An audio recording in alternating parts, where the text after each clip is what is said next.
नमस्कार मित्रांनो, 2014ला होती तशी मोदी लाट यावर्षी म्हणजे 2024च्या लोकसभा निवडणुकीत राहिलेली नाही. त्यातच भाजप आणि शिंदे गटाला दुष्काळात 13वा महिना सुप्रीम कोर्टाने तसेच निवडणूक आयोगाने शिंदे गट आणि भाजपला सर्वात मोठा धक्का. राज्यात राजकारणात खळबळ उडवणारी बातमी. प्रथमच निवडणूक आयोगाने भाजपला आणि शिंदे गटाला झापले.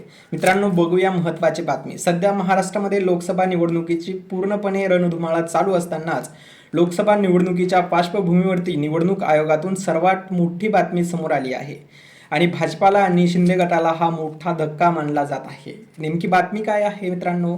सध्या मुख्यमंत्री एकनाथ शिंदे यांनी त्यांच्या प्रचार सभेच्या यादीमध्ये नरेंद्र मोदी, अमित शहा आणि देवेंद्र फडणवीस यांची नावे टाकली होती. मात्र निवडणूक आयोगाने त्यांना झापले असून त्या तिघांची नावे तात्काळ तुमच्या प्रचार प्रमुखाच्या यादीतून तात्काळ काढा असे आदेश दिलेले आहेत.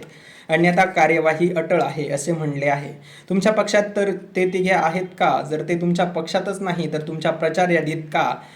तुमचा पक्ष वेगळा आणि भाजप वेगळा, मग नरेंद्र मोदी, अमित शहा, देवेंद्र फडणवीस यांची नावे तुमच्या प्रचार प्रमुखाच्या यादीमध्ये का आहेत असा प्रश्न कोर्टाने आणि निवडणूक आयोगाने शिंदे गटाला विचारले आहे.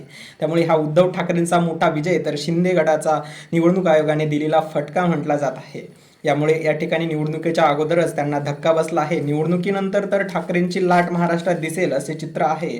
आणि मित्रांनो, तुम्हाला काय वाटतं? निवडणूक आयोगाने जे शिंदे गटाला झापलं ते योग्य आहे का? तुमच्या प्रतिक्रिया आपल्या कमेंट बॉक्समध्ये द्या. आणि ह्या वर्षी उद्धव ठाकरे यांची लाट महाराष्ट्रभर येईल का यावर सुद्धा तुमची प्रतिक्रिया कळवा. आणि आपल्या चॅनलवर जर तुम्ही नवीन असाल तर चॅनलला सबस्क्राईब करा, सोबतचं बेल आयकॉन सुद्धा प्रेस करा. जय हिंद, जय महाराष्ट्र. धन्यवाद.